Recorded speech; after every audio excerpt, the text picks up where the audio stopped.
Shanghai ताउन तंजीम के 2 रोज़ा वज़राए ख़ारिजा इजलास में आलमी और इलाकाई उमूर पर तबादला ख्याल किया गया है। एक मुलाकात होने जा रही है बिलावल साहब के दरमियान और बिलावल और जयशंकर साहब के दरमियान। अच्छा, जो भारत के वज़ीर ख़ारिजा हैं जयशंकर साहब, 1977 में जनाब उन्होंने इंडिया की फॉरेन सर्विस ज्वाइन की। दूसरी तरफ जो हमारे बिलावल साहब हैं वो 1988 में पैदा हुए। बहुत बड़ी, this is a big breaking in Pakistan right now. Normally इस तरह की खबरें बाहर नहीं आती, लेकिन this is a big breaking.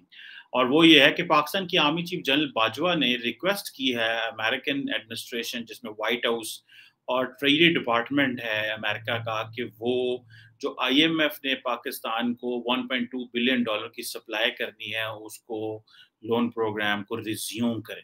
ये भारत के साथ कोई स्ट्रक्चर्ड डायलॉग शुरू करें। पाकिस्तान के army chief general Qamar Javed Bajwa ने अमेरिका से फौरी तौर पर डिफॉल्ट से बचने की अपील की है। वो बंदा इस वक्त भारत का वजीर खारजा है, तो वो जहां पे भी जाता है अथॉरिटी के साथ जाता है। कमर जावेद बाजवा ने जो अमरीकी नायब वजीर खारजा हैं वेंडी शर्मन, उनको टेलीफोन किया और उनसे मदद मांगी है। पाकिस्तान मोस्ट पावरफुल पर्सन, ठीक है जी, वो अमेरिका से रिक्वेस्ट कर ले हैं और तरले पांडेन है। बीबी उनको लेके गोद में फिर रही होती थी उस वक्त जयशंकर जो है वो पूरी दुनिया में।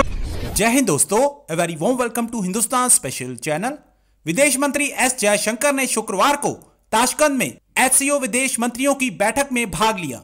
खास बात यह रही कि SCO के मंच पर पाकिस्तानी विदेश मंत्री बिलावल भुट्टो भी मौजूद थे। पाकिस्तान को यह उम्मीद थी कि इस बैठक में पाकिस्तानी विदेश मंत्री की मुलाकात भारत के विदेश मंत्री से जरूर होगी, लेकिन पाकिस्तान का यह सपना भी अधूरा रह गया, क्योंकि एस जयशंकर ने बिलावल भुट्टो को कोई भाव नहीं दिया।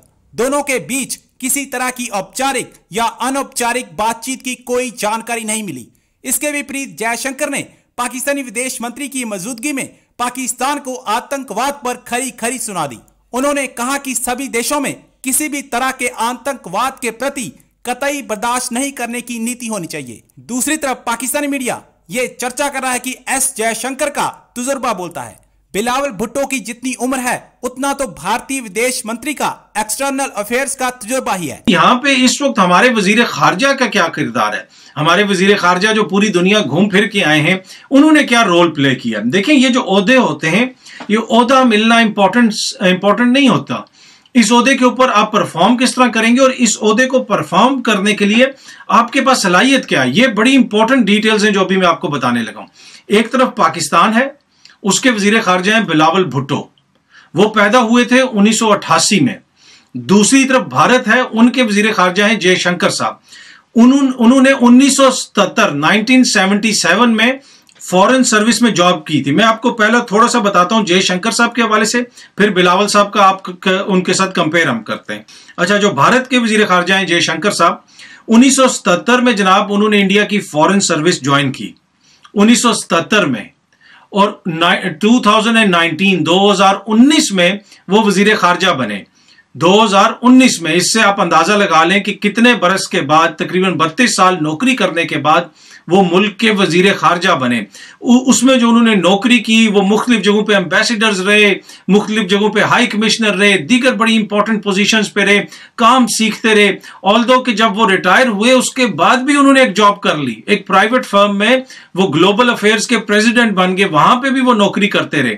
तो इतना बड़ा उनका वसी तजर्बा है। अगर आप उनकी तालीम की बात करें तो उन्होंने BA किया हुआ है, MA किया हुआ है, MPhil किया हुआ है और PhD की हुई है इंटरनेशनल रिलेशंस में, और न्यूक्लियर जो डिप्लोमेसी है, जोहरी डिप्लोमेसी, सफारतकारी, उसमें उन्होंने स्पेशलाइजेशन की हुई है। भारत और अमेरिका के दरमियान आपको पता है सिविलियन न्यूक्लियर एनर्जी का एक मुआहदा हुआ था, जिसपे हमने बड़ी चीखें मारी थी कि जनाब भारत के साथ क्यों कर लिया है, अमेरिका ने पाकिस्तान के साथ क्यों नहीं किया। आपको पता है उस मुआहदे में भी जयशंकर का कलीदी किरदार था, उन्होंने उसको निगोशिएट किया। तो ये उस बंदे की क्वालिफिकेशंस हैं, और वो बंदा इस वक्त भारत का वजीर खारजा है। तो वो जहां पे भी जाता है अथॉरिटी के साथ जाता है, उसको पता है कि उसने क्या करना है, उसको तजर्बा है कि चीजें किस तरह काम करती हैं, किस तरीके से बात करनी है, किस तरीके से निगोशिएट करना है। दूसरी तरफ जो हमारे बिलावल साहब हैं वो 1988 में पैदा हुए, 2018 में वो पहली दफा MNA बने। और उनकी अगर आप विकिपीडिया पे भी चले जाए ना, उनके लिखा हुआ ये है कि 2007 में जो उनकी मतलब बड़ी क्वालिफिकेशन लिखी गई है कि 2007 में वालदा की वफात के बाद उनको पीपल्स पार्टी का चेयरमैन अपॉइंट कर दिया गया, नामजद कर दिया गया। वो पार्टी के चेयरमैन भी मुंतखब नहीं हुए, नामजद हुए। और 2018 में बिलावल साहब बने मुल्क के एमएनए। जिंदगी में एक दिन इस शख्स ने काम नहीं किया, एक नौकरी नहीं की, एक नौकरी नहीं की। और बिलावल जो है उसने जिंदगी में एक दिन काम नहीं किया और उसको वजीर खारजा बना दिया। वो किस तरह ये चीजों को निगोशिएट करे? वजीर खारजा वो है जो 1988 में पैदा हुआ और 2018 में नेशनल असेंबली का मेंबर बना, अब उसको आपने वजीर खारजा बना दिया है। और दूसरी तरफ जब जिनसे आपका मुकाबला है उनकी क्वालिफिकेशंस मैंने आपको बताई हैं। बीबी उनको लेके गोद में फिर रही होती थी उस वक्त जयशंकर जो है वो पूरी दुनिया में। और ये किसी एक मुल्क के वजीर खारजा की बात नहीं मैं कर रहा, किसी भी मुल्क के जहां पे जमहूरियत है, जहां पे कोई मेरिट के मुताबिक काम होता है, आप उठा के देख लें उसके मुल्क के वजीर खारजा को, आप अपने मुल्क के वजीर खारजा से कंपेयर कर लें। दोस्तों बहुत बड़ी, this is a big breaking in Pakistan right now. Normally इस तरह की खबरें बाहर नहीं आती, लेकिन this is a big breaking. और वो ये है कि पाकिस्तान की आर्मी चीफ जनरल बाजवा ने रिक्वेस्ट की है अमेरिकन एडमिनिस्ट्रेशन, जिसमें व्हाइट हाउस और ट्रेजरी डिपार्टमेंट है अमेरिका का, कि वो जो IMF ने पाकिस्तान को $1.2 बिलियन की सप्लाई करनी है उसको लोन प्रोग्राम को रिज्यूम करें, because Pakistan is on the verge of collapse. So एक वो इमरान खान है, एक वो पाकिस्तान का लीडर है, पॉपुलिस्ट लीडर, जो पाकिस्तान को अपनी सियासत बचाने के लिए तबाही मुल्क की करने को तैयार है। और दूसरी तरफ आपकी पोजीशन ये है कि आपका जो आर्मी चीफ है, जो इसको हम कहते हैं पाकिस्तान मोस्ट पावरफुल पर्सन, ठीक है जी, वो अमेरिका से रिक्वेस्ट कर लें और तरले पांडेन है कि जनाब जो है ना सानू और डिफॉल्ट हो जाएगा तो हमें ये पैसे दे दें।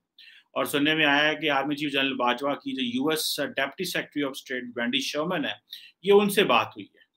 और ये बेसिकली निके एशिया एक जापानीज न्यूज़पेपर है, उसमें ये खबर छपी और उसके बाद फिर ये पाकिस्तानी मीडिया भी अभी इसको कोट कर रहा है।